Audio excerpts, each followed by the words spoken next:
Congress is currently considering a joint resolution aimed at shaping the federal budget for the next 10 years. Within it, there's a notable figure: $230 billion in cuts, primarily from programs under the House Agriculture Committee.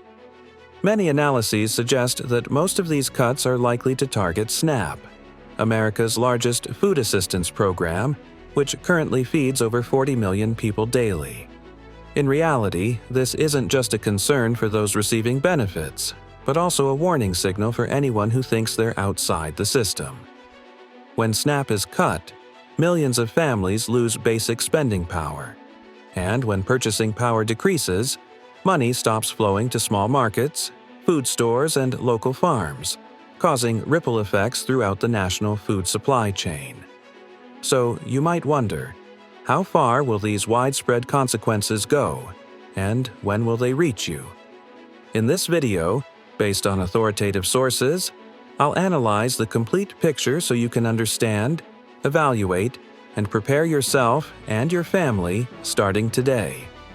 Analyzing impacts you never expected. Significantly, SNAP's influence extends far beyond current recipients. SNAP has long been more than just a subsidy. It's a critical link in America's consumer economic system. For millions of families, it's their primary lifeline ensuring adequate daily food. SNAP recipients include elderly individuals living alone, people with disabilities, single mothers with young children, and even working people whose income isn't sufficient to cover basic living expenses. If this assistance is reduced, the first effect will be decreased food purchasing power for millions of households. But the chain reaction doesn't stop there. When purchasing power decreases, consumer spending will no longer circulate through small markets, local food stores, and small-scale farming systems. Over time, this could cause fractures in the entire domestic food supply chain. Large retailers like Walmart, Costco, Kroger, Sam's Club, and Albertsons, which receive most SNAP spending, will also be severely affected. Reports show that over 25% of total national SNAP funds are spent at Walmart, and nearly 95% of program recipients shop at these major retail chains. Declining revenue will not only lead to volatility in the retail market, but also affect local employment and economic growth. Cutting the food budget of low-income households will also reduce revenue for thousands of businesses across every state, with ripple effects throughout the entire food supply chain. Additionally, nonprofit organizations and food banks, traditionally seen as emergency support systems, will face major challenges if SNAP funding is cut. In New Mexico, which has the 8th highest hunger rate nationwide, representatives from the Roadrunner Food Bank say they cannot completely replace SNAP's role if cuts occur. Meanwhile, in Los Angeles, where 25% of households live with food insecurity, a sudden increase in demand could overwhelm distribution centers. Labor and local budget impacts are also factors to consider.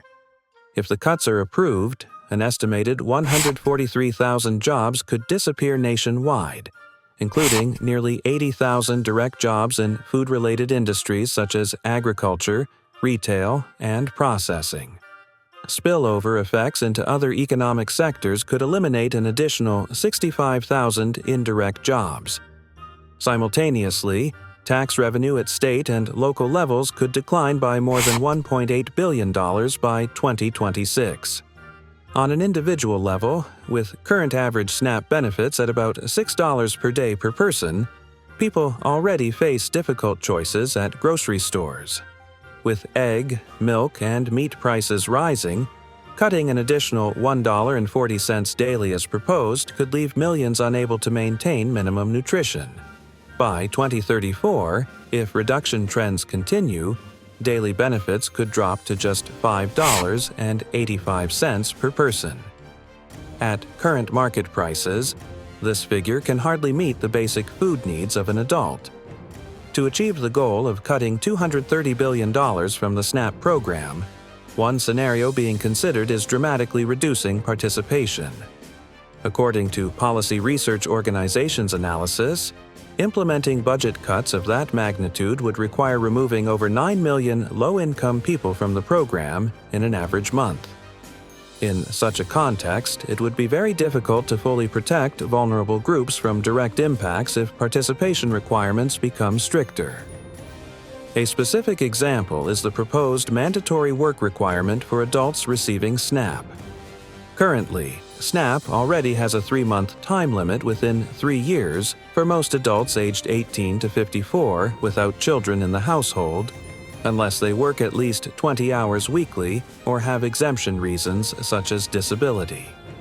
The new proposal would extend this requirement up to age 65 and apply to groups such as parents and grandparents in households with children, 7 years and older, veterans, homeless individuals, aging out foster youth, and those living in areas with low employment rates. According to previous Congressional Budget Office estimates, a similar policy could cause 3 to 3.5 million people to lose SNAP access in an average month. However, consequences don't only affect those whose benefits are cut. When one family member loses program eligibility, the entire household receives less food assistance.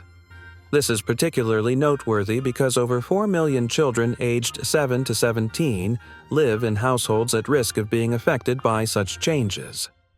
Benefit reduction means not just losing money, but losing access to essential daily food, increasing financial pressure and nutritional insecurity among society's most vulnerable groups.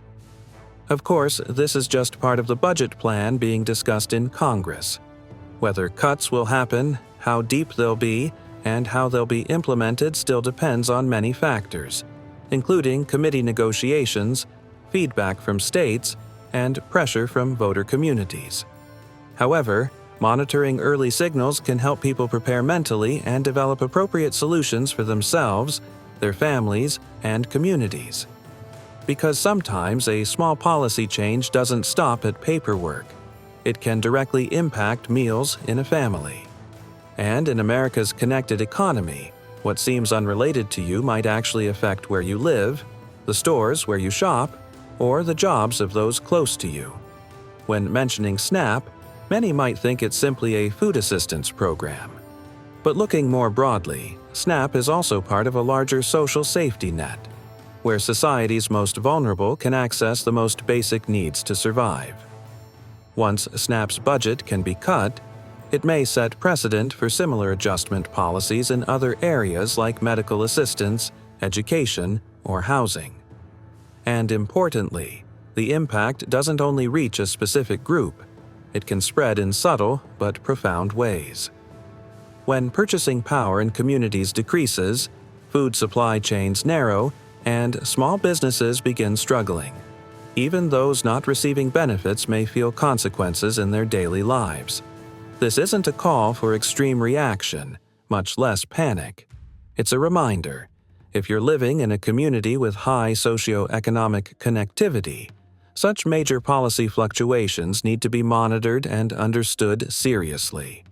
What you need to do now to protect yourself and your family. The actions below don't stem from anxiety, but from cautious preparation and responsibility. Because in the context of economic volatility and potential adjustments to the social safety system in the coming period, proactively adapting early will help you limit risks, maintain stability in your life, and protect your interests optimally.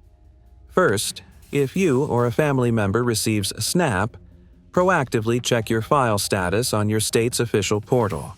Ensuring that personal information, address, number of household members, and income level are accurately updated will help you avoid the risk of benefit interruption if policy changes occur.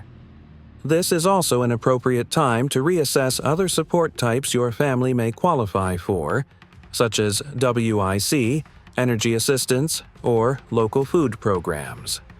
While waiting for official decisions from Congress, adjusting your family budget, especially the food portion, should be considered. By tracking daily expenses and developing more efficient food shopping plans, you can limit the impact of rising food prices or benefit reductions.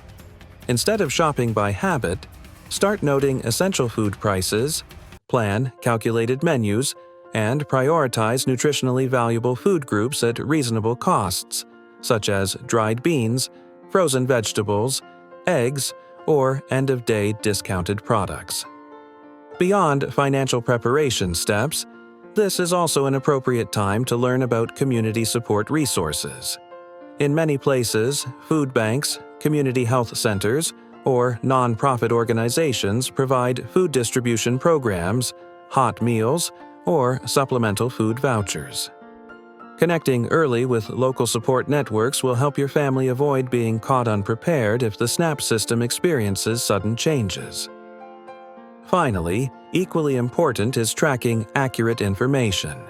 Rather than relying on rumors or social media, choose authoritative sources such as the Food and Nutrition Service (FNS) website, reports from CBPP, or newsletters published by independent research organizations. Understanding what Congress is discussing will help you stay calm, properly analyze impact levels, and make appropriate decisions, rather than overreacting or being indifferent to approaching changes. Preparation doesn't mean panic, but creating a solid buffer for yourself and loved ones to adapt if volatility occurs. And in a society where every policy can create ripple effects, individual proactivity not only brings personal benefits, but also contributes to maintaining community stability. These proposals are still being discussed in Congress with no final decision, but the potential impact is very clear. Understanding early to prepare is necessary now. Don't miss our next video, where we'll continue analyzing social welfare policies more deeply and changes that could directly affect you and your family's lives.